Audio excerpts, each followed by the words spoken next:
ஐப்பசி மாசம் சுக்லபக்ஷம் துவாதசி அழகனுக்கு ரொம்ப ரொம்ப ரொம்ப உகந்த திருநன்னாள். ஏன் தெரியுமா? அன்னைக்குத்தான் சிலம்பாறு என்னும் அந்த நூபுர கங்கையில அழகனுக்கு திருமஞ்சனம் நடக்கும்.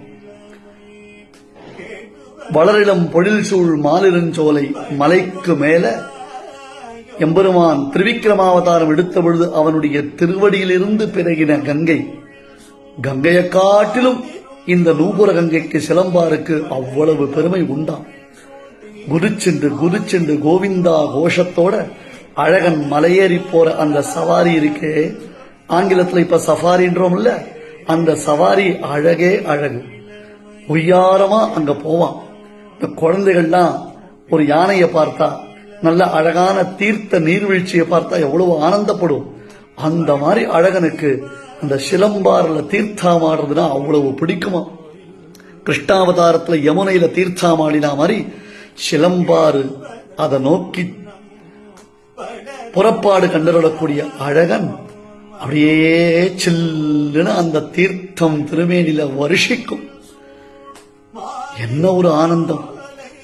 ஜில்லுன்னு அந்த திருமேனில அந்த தீர்த்தம் வருஷிக்க வருஷிக்க வருஷிக்க அழகன் ஆனந்த குளியல் போடுவான் பாருங்க. உண்மையிலேயே அழகுதான் அது.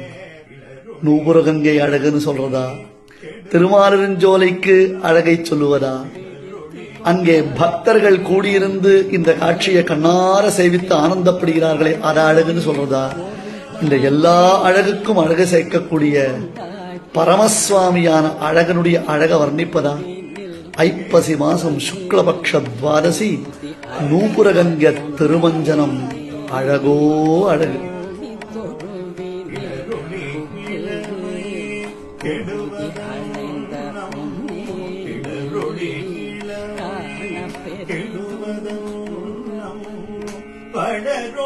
படரொளிவாயோ அருளிய கோயில் கிளருளி இளமை கெடுவதமுன்னம் படரொளிவாயோ அருளிய கோயில் வளரிளவு கோழில் சூழ் மாதிரும் ஜோலை வளரிளவு கோழில் சூழ் தீரு மாதிரும்